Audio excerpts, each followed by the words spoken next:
너희 아버지랑 더 이상 부부로 함께 살 수 없다. 이혼하려 한다. 황혼 로맨스와 황혼 이혼 아들, 딸이 엄마를 법정에 세우다. 안녕하세요. 사연 책방 진행자 기쁨입니다. 오늘 우리는 가족이라는 이름 뒤에 숨겨진 한 개인의 외침, 60대 어머니의 충격적인 가출 선언과 그 뒤에 펼쳐진 가족의 생생한 내전을 그대로 재구성해 보려 합니다. 주말 저녁 7시 30분 62세 정희 여사의 거실에는 40년 된 원목 식탁이 자리 잡고 있었습니다. 방금 마친 저녁 식사의 흔적 대신 은은한 커피 향과 딸 수진이 정성껏 구워온 시나몬 쿠키가 깔끔하게 정리되어 있었습니다. 벽난로 위에 걸린 빛바랜 가족 사진들은 이 집의 40년 역사를 무언으로 증명하고 있었죠. 겉으로 보기에는 완벽하게 평화로운 전형적인 중산층 가정의 주말 저녁이었습니다. 금융회사 이사인 아들 민석은 넥타이를 풀고 편한 카디건으로 갈아입은 채 따뜻한 커피잔을 감싸주며 여유로운 미소를 지었습니다. 그의 미소에는 어머니가 어머니라는 역할에 영원히 머물러 줄 것이라는 안도감이 담겨 있었지만 그는 그 사실을 눈치채지 못하고 있었습니다. 엄마, 요즘 뭐 하셨어요? 얼굴에 광이 나요. 민석이 말을 건넸습니다. 제가 보기엔 그냥 환해지신 정도가 아니고 눈이 반짝이시는데 마치 제가 대학 다닐 때 새내기 때 보셨던 그 맑고 생기 넘치는 눈빛 같아요. 라인댄스 동호회 활동하시면서 스트레스가 팍 줄으셨나 보죠? 아버지도 요새 엄마 덕분에 집안 분위기가 밝아졌다고 좋아하시던데 전업주부인 딸 수지는 쿠키 접시를 테이블 한가운데로 살짝 미며 오빠 말에 깊이 공감하는 듯 고개를 끄덕였습니다. 진짜 오빠 저도 지난주에 느꼈어. 어머니 새로 사신 핑크빛 립스틱이 너무 잘 받으세요. 옷도 평소에 입으시던 베이지, 회색, 칙칙한 검정 계열에서 조금 더 파스텔 톤, 특히 연한 하늘색이나 살구색으로 바뀌신 것 같아. 엄마, 우리한테만 말해봐요. 동호회에서 만나시는 그 김철수 씨 정말로 단짝 친구 되신 거예요? 지난번에 수진이가 할머니 남친 생기셨다고 놀렸을 때 엄마 얼굴이 빨개지시던 거 우리 다 봤어요. 뭔가 비밀이 있는 것 같은데? 정희 여사는 손에 들고 있던 커피잔을 소리 없이 접시 위에 내려놓았습니다. 그녀의 등골에서는 식은 땀이 흐르고 있었습니다. 그녀는 지금 40년 전 첫 아이를 낳으러 병원으로 가는 길보다 더 간절하고 무거운 결심을 마지막으로 다지듯 숨을 깊게 들이마셨습니다. 민서가 수진아, 엄마 지금 너희에게 하는 말이 그냥 단순한 웃음거리나 한때의 궁금증으로 끝날 이야기가 아니란다. 앉아서 엄마 말 진지하게 잘 들어다오. 그리고 미리 말해두지만 엄마는 거짓말을 하지 않을 거다. 민석과 수진의 무심코 던진 질문은 마치 40년 동안 완벽하게 유지되어 온 수류탄의 안전핀을 뽑는 소리 같았습니다. 민석은 어머니의 외모 변화를 단순한 갱년기 후의 기분 전환의 징후로만 안일하게 읽었고 수진은 그것을 어머니의 소소한 취미 생활의 즐거움 중 하나로 여겼습니다.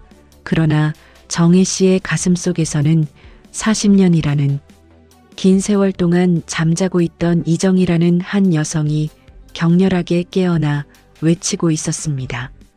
그녀의 손끝에서 느껴지는 미세한 떨림은 공포가 아니라 마침내 자신의 인생을 스스로 선언할 수 있다는 억압된 세월에 대한 감격의 흔적이었습니다.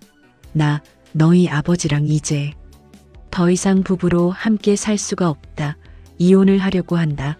모든 준비는 내가 이미 끝냈다. 그 순간 거실에 흐르던 시간마저 완전히 멈춘 듯 했습니다. 민석은 충격으로 커피잔을 테이블에 내려놓다가 찬물이 튀는 것도 커피가 넘치는 것도 느끼지 못했습니다. 수지는 입을 벌린 채 어머니의 입가에서 농담이야.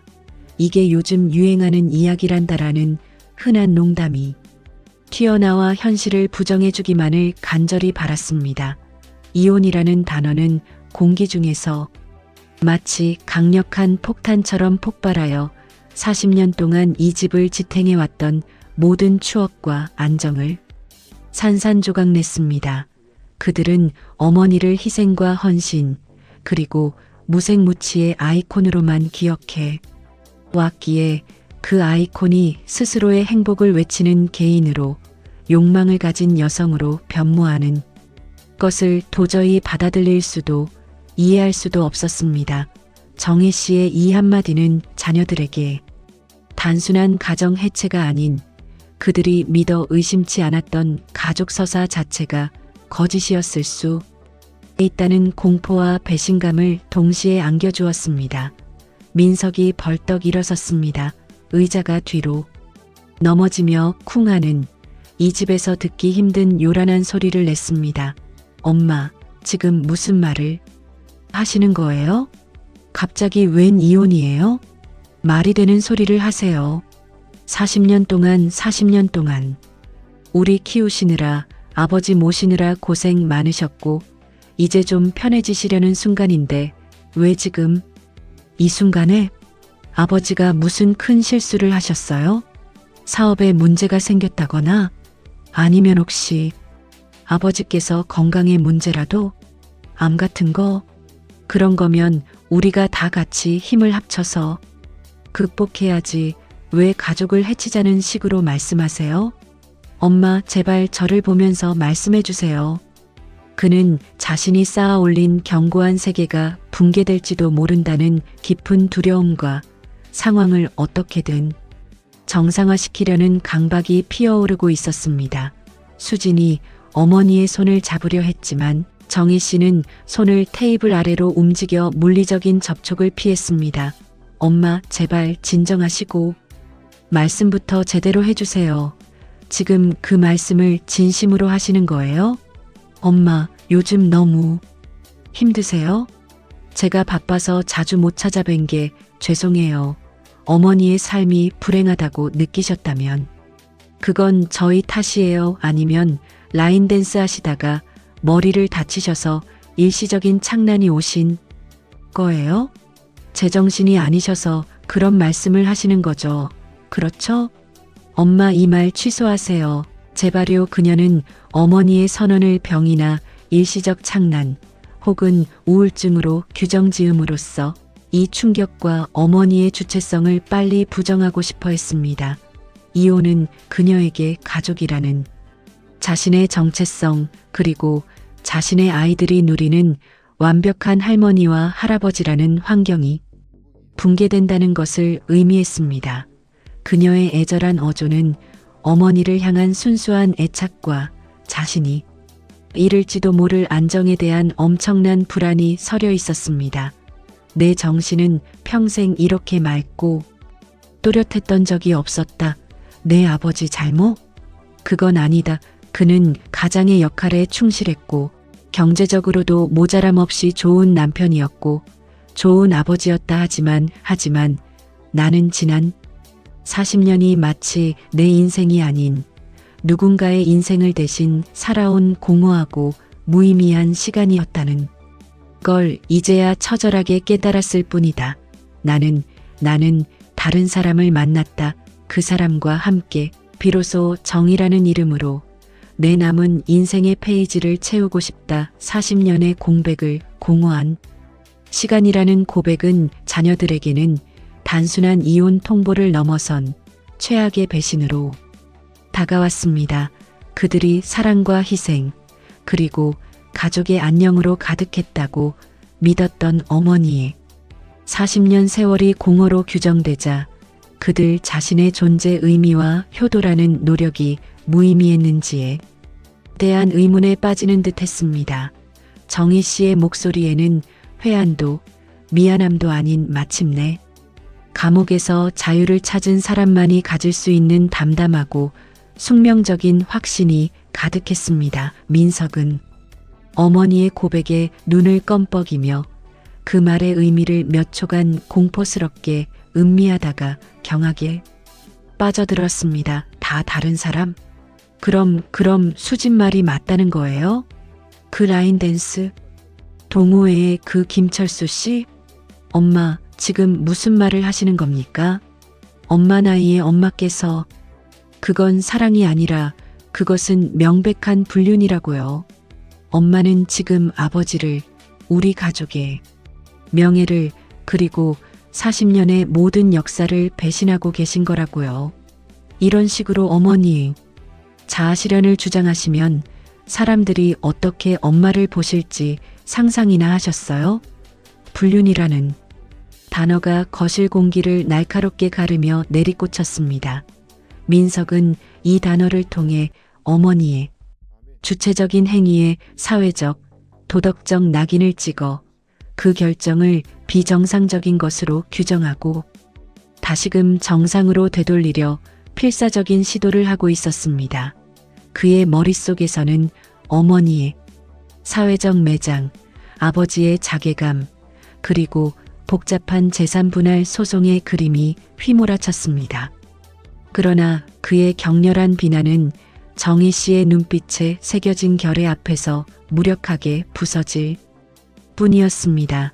그녀에게 이 불륜은 40년 감옥 생활을 끝내는 탈출이었고 자녀들에게는 어머니라는 신성한 우상이 무너지는 배신이었습니다.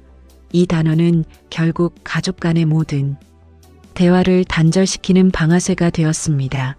이 사건 발생 3일 후 점심시간이 지나 한적한 시간, 민석은 중요한 보고서를 검토하고 있었으나 그의 스마트폰에 뜬 아버지 종수의 이름과 함께 전화벨이 울리자마자 집중력을 잃었습니다. 전화기 너머 들려오는 아버지 종수 씨의 목소리는 술에 취한 것도 잠에서 깬 것도 아닌 자신의 세계가 완전히 무너지는 소리를 들은 사람만이 가질 수 있는 공허하고 맥없는 떨림이었습니다. 민서가, 내 엄마가 정희가 나한테 이혼 서류를 챙겨와서 던져놓고 갔다. 이게 무슨 날벼락이냐? 40년을 내 평생을 바친 여자가 갑자기 나 찾으러 간다는 되도 않는 이유 하나로 말이 끊기고 그는 숨을 헐떡이며 깊은 비애를 표출했습니다. 그깟 노인네 춤추는 모임에서 만난 이름도 듣기 싫은 남자 때문에 가족의 평화를 버리겠다는 거야. 나는 대체 뭘 잘못한 거니? 한 번도 그녀를 외롭게 하지 않으려고 은퇴 후에도 경제적으로 불안하지 않게 평생 벌어온 돈 다 바쳤는데 정희에게 나는 그저 돈 벌어다 주는 기계에 불과했던 거냐? 종수 씨, 목소리에는 분노보다는 자신의 모든 인생의 의미와 가치가 한순간에 무의미해져 버린데 대한 깊은 절망과 상실감이 가득했습니다. 그는 평생 가족을 지키는 가장 성실한 남편이라는 역할에 자신의 정체성을 묶어왔고 그 역할이 아내의 일방적인 선언으로 무너지자 자신이 누구인지조차 혼란스러워하고 있었습니다.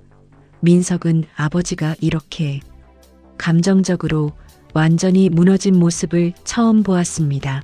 그는 급히 중요한 회의가 있다는 핑계로 조용한 회의실로 자리를 옮겼습니다. 민석은 주먹을 꽉 쥐고 목소리를 낮추어 단호하게 말했습니다. 그의 어조에는 아버지에 대한 연민과 어머니에 대한 냉철한 적개심이 교차했습니다. 아버지, 제발 좀 진정하세요. 아버지께는 아무런 잘못도 없어요. 이건 전적으로 엄마의 잘못이에요. 엄마가 일시적으로 그 사람한테 홀려서 착각하시는 거라고요. 저와 수지는 이미 심도 있는 이야기를 나눴어요. 저희가 어떻게든 막아볼 테니 절대 그 이혼 서류에 서명하지 마세요. 포기하지 마세요. 법적으로든 도덕적으로든 그 불륜 관계를 절대 용납하지 않을 거예요. 제가 가진 모든 인맥과 방법을 동원할 겁니다. 같은 시간 수지는 남편과의 약속 장소로 차를 운전하며 핸즈프리로 아버지와 통화하고 있었습니다. 그녀의 눈가에는 이미 붉게 눈물이 맺혀 있었고 불안한 운전을 하고 있었습니다. 아빠, 제발 힘내세요. 엄마가 지금 잠시 정신이 나가신 거예요. 평생 엄마로만 사시다가 늦바람이 드신 거라고요. 우리가 우리 가족이 뿔뿔이 흩어지는 건 절대 용납할 수 없어요. 저희가 엄마를 깨우칠 거예요. 아빠는 평생 우리만 바라보고 헌신하며 사셨는데 그런 아빠를 두고 엄마가 그런 짓을 한다는 게 말이 돼요? 아빠의 상처가 너무 커서 제가 가슴이 찢어질 것 같아요. 걱정 마세요. 아빠, 저희가 꼭 아빠의 명예와 가정을 지켜드릴게요. 곧 오빠랑 상의해서 변호사를 만나볼게요. 아버지의 상처와 절망은 자녀들의 마음속에 가족을 지켜야 할 의무와 도덕적 정의의 깃발을 꽂아 올렸습니다.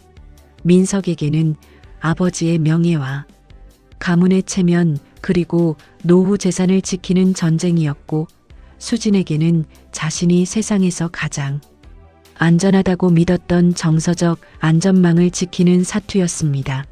그 순간 정이라는 한 개인의 행복을 찾으려는 몸부림은 가족이라는 거대하고 신성한 이름 앞에서 불륜이라는 용서받지 못할 죄악으로 격화되었습니다. 민석은 전화를 끊자마자 곧바로 대학법대 동기에게 전화를 걸어 유책 배우자와 상간자 소송에 대한 법률 자문을 구하기 시작했습니다. 이로써 자녀들의 주도하에 가족전쟁의 서막이 공식적으로 오른 것이었습니다. 사건 발생 일주일 후 정혜 씨의 거실 공기는 첫날의 충격보다 더욱 냉랭하고 날카로웠습니다. 민석은 명품 가죽 서류 가방에서 가족법 개론 책과 몇 장의 법률 인쇄물 그리고 재산 목록표를 꺼내 식탁 위에 내려놓았습니다. 그는 마치 상대방 변호사와 협상을 하는 듯한 감정이 완전히 배제된 비즈니스 톤으로 어머니를 대했습니다. 민석은 인쇄물을 펼쳐들며 레이저 같은 시선으로 어머니를 응시했습니다. 엄마, 우리 이제 감정은 접어두고 현실을 봅시다. 이건 더 이상 엄마의 개인적인 감정 문제가 아니라 법리와 재산 분할의 문제입니다. 만약 엄마가 유책 배우자, 즉 이혼의 원인을 제공한 쪽으로 판명나시면 그 후폭풍은 엄마 상상 이상으로 클 거예요. 저희는 이미 증거를 확보했습니다. 동호회 활동 내역, 그리고 두 분의 문자, 메시지까지. 정의는 창밖에 저물어가는 가을 햇빛을 응시하던 시선을 돌리지도 않은 채 담담하고 체념이 느껴지는 목소리로 답했습니다. 내가 너희들이 이렇게 나올 거라고 생각하지 않았겠니? 그래서 내가 먼저 너희에게 말을 꺼낸 거다. 내가 하고 싶은 말이 뭔지 협박이든 설득이든 다 해봐라. 끝까지 들어주마. 민석은 좋아요. 그럼 본론만 이야기하겠습니다. 라며 말을 이었습니다.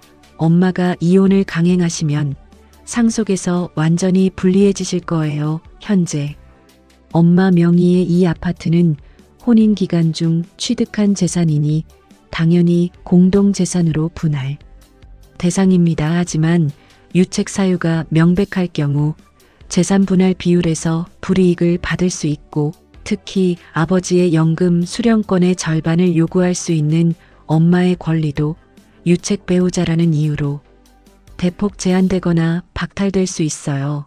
그리고 그는 목소리를 낮추어 가장 위협적인 카드를 꺼내 들었습니다. 저희는 그 김철수 씨를 상대로 혼인관계 파탄에 대한 손해배상 소송, 즉 상간자 소송을 서슴없이 제기할 겁니다. 그 순간 엄마의 이 황혼의 사랑은 법적으로 그리고 사회적으로 불륜으로 영원히 기록되고 두 분 다 사회적으로 매장되실 겁니다. 엄마, 정말 모든 것을 걸고 그 남자를 택하실 건가요? 민석은 상속, 재산 분할, 사회적 평판, 이라는 중년 이후의 삶에서 가장 취약한 부분을 정확히 그리고 비정하게 공략했습니다. 그는 어머니가 물질적 안정과 주변의 시선을 결코 포기하지 못할 것이라고 냉철하게 계산했습니다.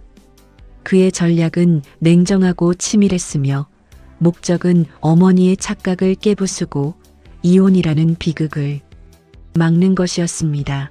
정희는 마침내 민석을 똑바로 응시했습니다. 그녀의 눈에는 자식의 무례함에 대한 분노보다는 그들의 시야가 돈과 체면이라는 좁은 틀에 갇혀버린 것에 대한 깊은 연민과 씁쓸함이 스쳤습니다. 상속? 재산? 그래, 결국 너희 눈에 엄마는 엄마도 아니고 재산이라는 포장지에 쌓인 물건이었구나. 엄마의 행복은 중요하지 않고 엄마가 남겨줄 돈 혹은 아버지가 지켜낼 돈이 더 중요한 거지. 그런 걱정은 하지 마라. 나는 내 아버지 재산에서 단돈 한 푼도 받지 않겠다. 이 아파트도 아버지 연금 권리도 다 내 아버지 것이야. 나는 그 사람과 함께 조그만 방에서 빵을 굽더라도 내 마음대로 숨 쉬며 이정희로 살고 싶을 뿐이야. 돈이 아니라 존중이 필요했단다. 수지는 참다 못해 테이블을 내리치며 울분에 찬 목소리로 소리를 질렀습니다. 엄마, 그게 무슨 현실 도피 같은 소리예요. 엄마는 현실을 모르세요? 엄마 명의의 아파트, 평생 모으신 은퇴 자금 다 포기하시고 그 아저씨랑 살겠다니. 그 사람이 정말 엄마를 순수하게 사랑해서 온 건지 아니면 엄마의 아파트와 연금을 노리고 접근한 노인 꽃뱀인지 어떻게 알아요?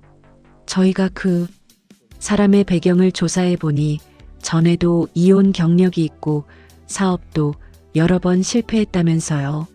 저희는 엄마가 그런 추하고 불순한 사람에게 속아서 인생 망치는 게 두려운 거라고요.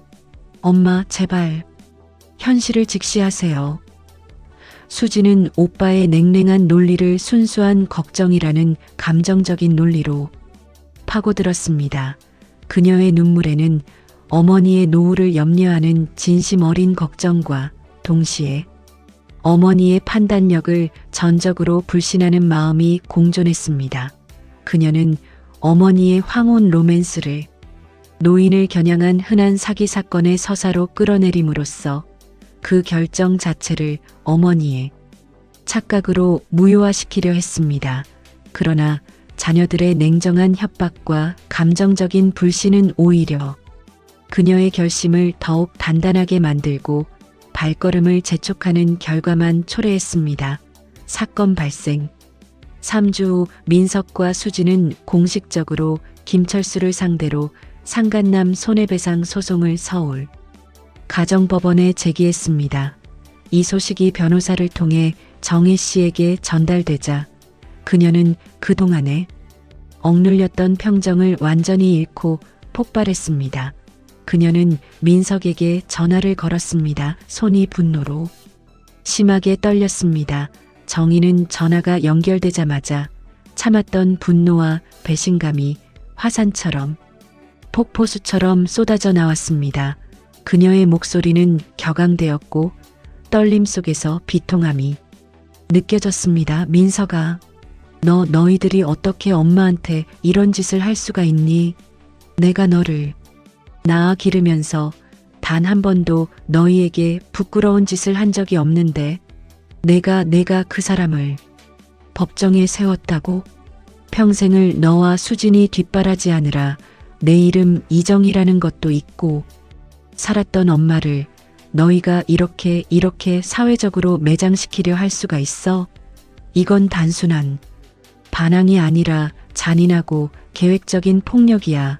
민석아, 너희가 어떻게 나에게 상처를 줄 수 있는지 정확히 알고 있구나. 민석은 어머니의 격앙된 목소리에 잠시 당혹스러웠지만 곧 자신의 입장을 고수하며 차갑고 논리적으로 답변했습니다. 엄마, 우리는 법에 따라 당연한 절차를 밟은 것뿐이에요. 그 사람의 정체와 불순한 의도를 법이 밝혀줄 거예요. 저희가 사설 조사를 통해 김철수 씨의 금융 기록과 과거 이혼 기록을 확인했어요. 그는 개인 사업 몇 번 말아먹고 현재는 상당한 빚도 있는 걸로 나와요. 게다가 전에도 부적절한 관계로 이혼을 경험한 적이 있다고요. 엄마만큼 순수하게 그 사람을 믿지 마세요. 우리는 엄마가 돈을 잃고 세상에 조롱거리가 되는 것을 막으려는 거예요. 이건 엄마를 지키려는 저희의 마지막 방법입니다. 날 지킨다고? 거짓말. 너희는 날 지키는 게 아니야. 너희는 너희의 편안한 가족 체계를, 내 체면과 너희가 물려받을 안정을 지키고 있을 뿐이야. 순수한 건 너희가 아니라 그 사람을 통해 내가 마침내 얻으려 했던 자유였어. 너희는 엄마를 죽을 때까지 엄마라는 틀 안에 가두어 두고 싶은 거잖아. 나는 엄마이기 전에 한 사람의 여자야. 내 이름은 이정희. 나는 이정희로 살 권리가 있어. 왜 내 남은 인생은 너희의 것이 되어야 해? 정희 씨는 가슴이 찢어질 듯한 고통을 느꼈습니다. 자식들의 소송 제기는 단순한 반대를 넘어 그녀의 새로운 시작을 사회적으로 매장하고 그녀가 사랑하는 사람을 파멸시키려는 잔인한 선전포고로 받아들여졌습니다. 그 순간 그녀는 자식들을 향한 미련이나 애착이 완전히 끊어지는 것을 느꼈습니다. 소송은 가족 간의 전쟁을 법정이라는 혈육보다 차가운 장소로 끌고 가는 결정적 분기점이 되었습니다. 자녀들은 가해자를 처벌한다는 명분을 내세웠지만 정희 씨에게 그것은 자신의 유일한 빛을 꺼트리려는 가족의 이기적인 폭력에 불과했습니다. 소송 제기 며칠 후 작은 카페에는 소송 스트레스로 정혜 씨와 철수 씨 모두 피곤한 기색이 역력했습니다. 특히 철수 씨는 계속해서 커피잔 안에 물만 적고 있었고 시선은 테이블 위를 맴돌았습니다. 철수는 깊은 한숨을 내쉬며 힘없는 목소로 말을 꺼냈습니다. 정희 씨 정말 미안합니다. 제가 당신 가정을 이 지경까지 만들 줄은 꿈에도 몰랐어요. 당신 아드님, 따님의 변호사가 보낸 소송장을 받아들고 나서 저 매일 밤 잠을 잘 못 자고 있어요. 그 젊은 변호사가 얼마나 날카롭고 집요하게 우리 관계를 파헤치려 드는지 제 과거의 모든 것들이 다 공개될 판입니다. 저는 재산을 노린 게 아니라 정말 당신이라는 사람의 따뜻함이 좋았는데 정희는 철수 씨의 초췌한 얼굴과 맴도는 눈빛을 보며 마음이 아팠습니다. 무슨 사과를 하세요. 철수 씨 잘못은 저의 이기적인 자식들에게 있어요. 그들은 평생 엄마라는 굴레만 씌우고 제가 사람이라는 사실은 외면하려 들죠. 걱정 마세요. 제가 모든 것을 해결할게요. 제 재산은 제가 포기할 것이고 당신에게는 단 1원의 피해도 사회적 낙인도 가져가지 않도록 할 테니까요.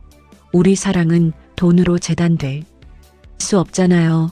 철수는 정희 씨의 손을 자신의 두 손으로 감쌌지만 그 손길에 예전의 확신과 열정은 사라지고 미세한 떨림만이 남아 있었습니다. 하지만 소송 비용만 해도 적지 않은데 당신 자식들이 우리 관계를 인정하지 않고 평생 우리를 괴롭힐 거라고 당신 아드님은 제발 당신 아버지에게 돌아가라고 저에게까지 따로 연락을 했습니다. 정희 씨, 우리 사랑이 이렇게까지 고독하고 무거워야 하나요? 이렇게 많은 사람을 특히 당신의 피부치들을 적으로 돌려야만 우리가 행복할 수 있는 걸까요? 나는 당신과 함께 조용하고 평화로운 노후를 꿈꿨는데 이게 정말 우리에게 가능한 현실인 걸까요? 철수 씨, 목소리에는 사랑보다는 회의와 두려움이 있었습니다. 그는 정혜 씨의 순수한 마음을 믿었고 그녀를 사랑했지만 자녀들의 집요하고 냉혹한 법적 공세와 사회적 낙인 앞에서 그의 황혼의 꿈은 현실의 무게에 짓눌리기 시작했습니다. 정혜 씨는 그의 눈빛에서 사랑보다는 생존 본능이 스치는 것을 보고 결국 이 전쟁을 홀로 감당해야 할 수도 있다는 뼈아픈 외로움과 고독을 느꼈습니다. 사랑하는 사람마저도 현실이라는 거대한 벽 앞에서 흔들리는 것을 확인한 순간이었습니다. 소송 이후 다시 정혜 씨의 집 이제 대화는 설득을 넘어 최후 통첩의 영역으로 접어들었습니다. 수진과 민석이 함께 찾아와 마지막 설득을 시도했습니다. 수진의 얼굴은 며칠 밤을 지새운 듯 울음으로 퉁퉁 부어 있었습니다. 엄마, 제발 부탁이에요. 저희를 위해서라도, 아빠를 위해서라도 그 사람을 포기하세요. 저희는 엄마가 행복하길 바라는 마음이에요. 정말이에요. 그런데 그게 꼭 아빠와 40년 가족을 해체하는 방법이어야만 하나요? 아빠는 엄마 없인 정말 아무것도 못하는 사람이에요. 이제 막 은퇴해서 엄마만 바라보고 계신데 그런데 엄마는 그 사람만 바라보고 우리는 안 보시고 아빠는 버리시는 거예요? 40년 동안 우리가 함께 보낸 모든 날들, 웃음들, 기억들, 그건 다 거짓이었어요? 저희에게는 이 가족이 전부인데 엄마는 그걸 한순간에 버리시겠다는 거예요? 저희는 이제 어디에 기대야 해요? 수진의 호소는 가족이라는 이름으로 쌓아 올린 모든 감정의 무게를 내던지는 가장 강력한 일격이었습니다. 그녀는 어머니의 개인적인 행복보다 가족의 완전함을 가장 큰 가치로 여겼고 그 완전함이 깨지는 것을 자신의 삶이 무너지는 것으로 받아들였습니다. 그녀의 눈물은 정혜 씨의 마음속에 남아있던 마지막 모성애의 끈을 격렬하게 흔들어댔고 정혜 씨는 죄책감에 시달렸습니다. 정희는 딸의 머리를 쓰다듬으며 자신의 눈물을 삼키려 애썼습니다. 수진아, 엄마도 너희를 사랑한다. 그 사랑은 평생 변하지 않을 거야 하지만 엄마의 인생은 이제 더 이상 너희만을 위한 인생이 아니란다. 엄마에게도 이정이라는 너희 엄마가 아닌 한 사람의 인생, 존엄성이 있다는 걸 왜 너희는 이해해주지 못하니? 나도 나를 위한 선택을 하고 내 의지대로 숨쉬고 싶구나. 엄마가 행복해야 너희도 진정으로 행복한 거란다. 민석은 동생의 애처로운 모습에도 불구하고 냉랭하고 잔혹하게 소리쳤습니다. 그는 어머니의 감정을 배제한 채 오직 사회적 비용에만 집중했습니다. 이해? 어떻게 이해하라고요? 엄마의 개인적인 자아 실현이 아버지의 인생 전체와 우리 집안의 사회적 평판을 무너뜨리는 것보다 더 중요하다는 말입니까? 엄마 때문에 우리 집안이 얼마나 망신당하는지 아세요? 회사 동료들, 친구들, 심지어 장모님 쪽 친척들까지 저보고 너네 엄만 불륜 중이라며 참 안 됐다고 비웃음 섞인 위로를 합니다. 저 이 나이에 무슨 얼굴로 사회생활을 해요? 엄마의 황혼의 사랑이 왜 우리 모두의 불행과 평생의 수치심이 되어야 하냐고요. 이게 엄마가 말하는 사랑의 대가입니까? 민석은 감정을 배제한 채 체면, 사회적 지위, 그리고 가문이 평판이라는 가장 현실적이고 강력한 무기를 다시 꺼내 들었습니다. 그의 분노는 어머니의 변심이 자신의 사회적 지위에 직격탄을 날리고 있다는 점에 집중되어 있었습니다. 이 순간 정희 씨는 딸의 눈물에는 마음이 무너질 듯 했지만 아들의 체면, 논리 앞에서는 오히려 모든 미련이 끊어지는 것을 느꼈습니다.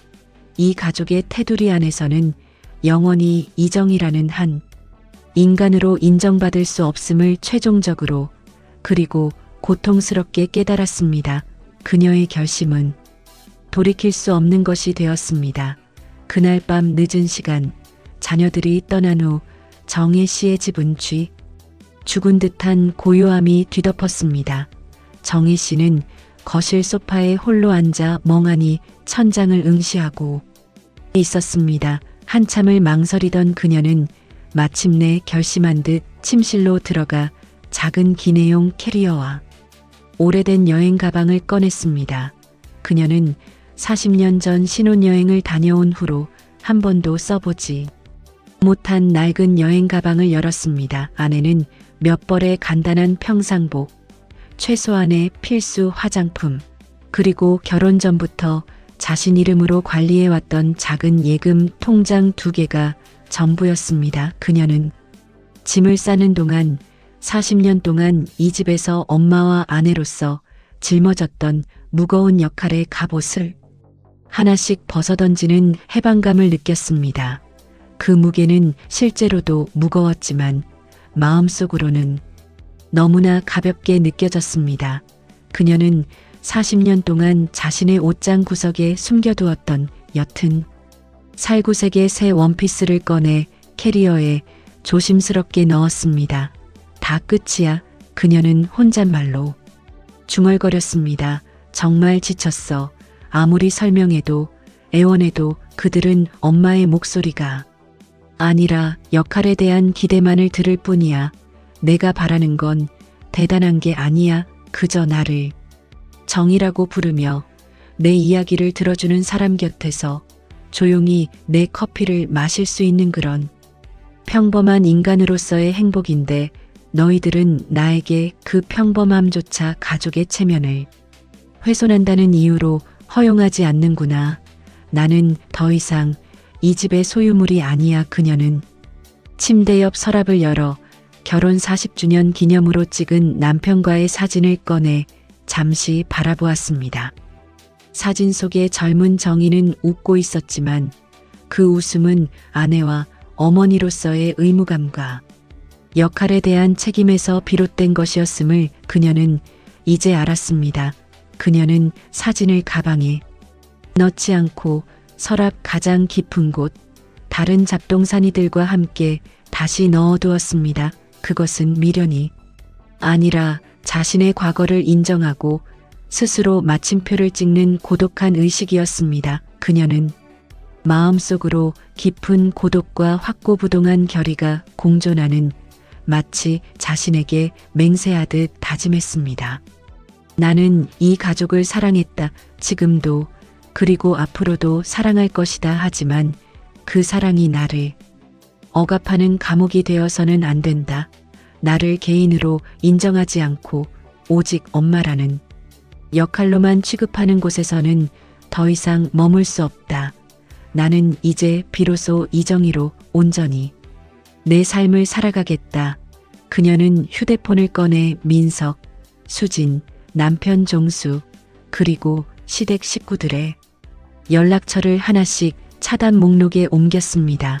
가차없는 행위였지만 이것이 자녀들의 집요한 설득과 개입에서 벗어나 자신의 새로운 삶을 지킬 수 있는 유일한 생존 장치임을 그녀는 알고 있었습니다. 그리고 김철수 씨에게 문자를 보냈습니다. 철수 씨, 이제 나갑니다. 짐은 다 챙겼어요. 그 작은 전셋방으로 갈게요. 문 열어두세요. 우리의 진짜 인생. 이제부터 오직 우리 둘만을 위한 삶을 시작해요. 모성애와 책임감, 사회적 의무라는 모든 정서적 족쇄를 끊어버린 정희 씨는 생애 가장 과감하고 충동적인 결단을 내렸습니다. 가족이라는 이름의 정서적 감옥에서 스스로를 탈출시키기로 한 것입니다. 그녀는 캐리어를 끌고 현관문을 나섰습니다. 40년의 무게만큼이나 발걸음은 무거웠지만 그녀는 단 한 번도 뒤를 돌아보지 않았습니다. 그녀의 눈빛은 비록 외로움과 불안으로 가득했지만 그 어느 때보다 자유로웠고 이정희라는 한 여성으로서 생생하게 살아 있었습니다.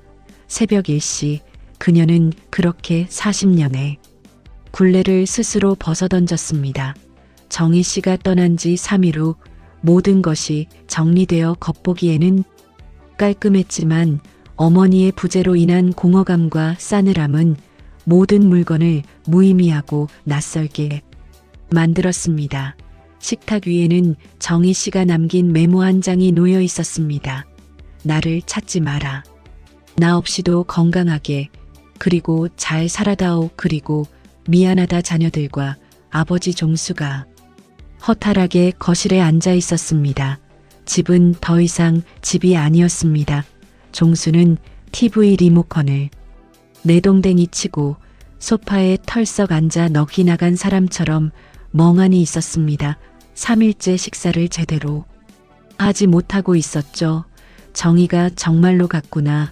40년 동안 이 집은 정희의 손길과 그녀의 존재감이 있어 비로소 집이었는데 그 손길이 사라지니 이게 대체 무슨 공동묘지 같구나. 그만두자. 소송이니 뭐니 다 그만두는 게 낫겠다. 나는 그냥 정희가 어디선가 건강하게 잘 지내기만을 빌 뿐이야. 내가 너무 당연하게 그녀를 아내로만, 우리 아이들의 엄마로만 봤던 게 틀렸나 보다. 나는 정희라는 사람의 외로움과 그녀가 원했던 평범한 행복을 한 번도 진심으로 들여다본 적이 없었어. 평생을 같이 살았는데 나는 그녀에 대해 아무것도 몰랐어. 종수 씨는 격렬한 분노와 배신감의 단계를 지나 이제야 깊은 후회와 처절한 자기 반성의 늪에 빠졌습니다. 아내의 가출은 그에게 가족이라는 울타리 안에서 아내를 너무나 당연시하며 소유해왔던 자신의 오만함과 무관심을 뒤늦게나마 일깨워 주었습니다. 그 빈자리는 그가 생각했던 것보다 훨씬 컸고 그의 남은 인생을 통째로 뒤흔들고 있었습니다. 민석은 얼굴을 두 손으로 가린 채 지쳐버린, 완전히 힘이 빠진 목소리로 중얼거렸습니다. 그의 눈에는 눈물이 없었지만 깊은 좌절이 있었습니다. 우리가 뭘 이겼다는 거지? 법적으로 유리한 고지에 섰다고? 결국 우리가 우리 손으로 엄마를 이 집에서 내쫓은 꼴이 되고 말았어. 변호사 고용하고 법조문 뒤지고 재산과 상속으로 압박하면 엄마가 결국 우리를 선택할 거라고, 가족을 버리지 못할 거라고 확신했는데 엄마는 오히려 모든 물질적인 안정과 사회적 체면을 버리고 가시겠다고 하셨다. 우리의 현실적인 전략은 엄마의 개인의 행복이라는 가치 앞에서 처참하게 실패했어. 우리가 엄마를 너무 역할로만 보고 있었어. 민석의 완벽해 보였던 전략은 처참하게 실패했습니다. 그의 분노는 사라지고 그 자리를 엄마라는 존재의 공백에서 오는 원초적인 불안과 깊은 죄책감이 채우기 시작했습니다. 그는 어머니의 행복보다 자신의 체면과 재산을 더 우선시했던 자신의 이기적인 모습을 마주해야만 했습니다. 그가 잃은 것은 돈이나 체면이 아니라 존재의 근간이었습니다. 수지는 테이블 위에 메모지를 정성스럽게 접으며 눈물을 닦았습니다. 그녀의 눈물은 이제 슬픔뿐 아니라 뒤늦은 깨달음에서 오는 아픔이었습니다. 오빠, 우리가 완전히 틀렸던 건 아닐 거예요. 하지만 우리가 엄마를 엄마라는 역할에만 가두고 사람으로는 보지 못한 건 분명한 것 같아요. 엄마가 매일 똑같은 반찬을 차려주시고 똑같은 옷을 입으시고 불평 한마디 없으신 게 너무 당연하다고 생각했어요. 우리는 엄마에게 엄마도 엄마 인생 살아도 되라는 가장 쉽지만 가장 중요한 말 한 번 제대로 해준 적이 없잖아요. 엄마의 외로움은 우리가 당연히 다 채워줄 수 있다고 생각한 게 우리의 오만이었어요. 우리는 엄마를 사랑했지만 그 사랑은 엄마의 역할을 위한 사랑이었지 정이라는 사람을 위한 사랑은 아니었어요.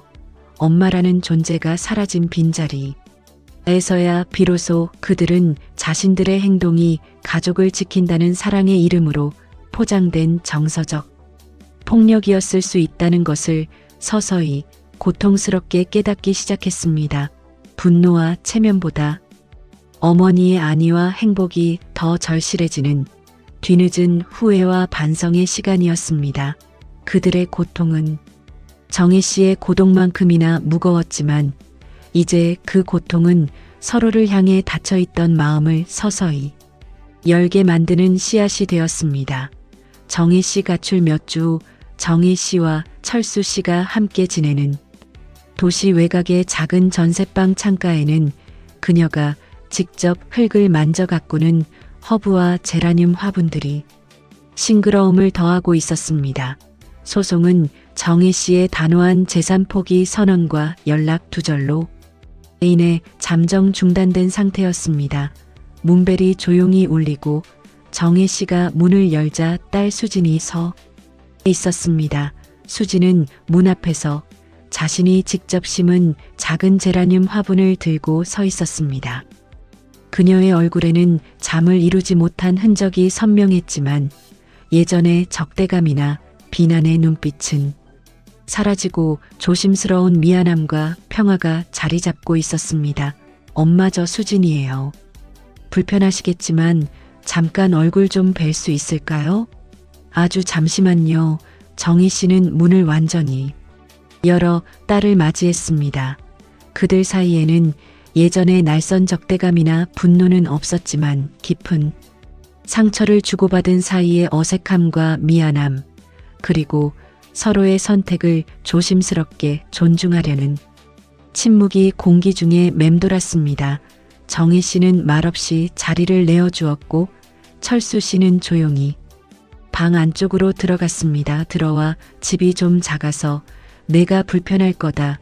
수지는 화분을 탁자 위에 조심스럽게 놓으며 떨리는 목소리로 천천히 말을 이었습니다. 미안해요. 엄마, 저희가 너무 지나쳤어요. 엄마가 아니라 정희 씨라는 것을 저희가 인정하지 못했어요. 엄마의 행복보다 저희의 편안함과 이기적인 체면이 더 중요했던 것 같아요. 엄마가 진짜로 행복하신지, 그게 진짜로 중요한 건지 이제야 조금은, 아주 조금은 알 것 같아요. 저희를 용서해 주실 수 있나요? 그리고 그분께도 소송 거는 정말 죄송하다고 전해주세요. 오빠도 지금 많이 힘들어하고 있어요. 정희는 딸을 마주보고 앉아 천천히 그리고 진심을 담아 말했습니다. 엄마도 너희 마음을 몰라서 그런 건 아니란다. 너희가 얼마나 큰 상처와 배신감을 느꼈을지 엄마도 가슴이 찢어지게 아프구나. 하지만 엄마는 이 길을 가기로 결심했단다. 이정희로 살기로. 너희가 준 상처가 당장 아물지는 않겠지만 엄마는 너희의 삶과 선택을 존중하듯이 너희도 엄마의 이 선택을, 이 새로운 삶을 인정해 주었으면 한다. 우리 사이에 더 이상의 싸움은 없었으면 좋겠구나. 이 만남은 완전한 화해도 모든 갈등의 종결도 아니었습니다.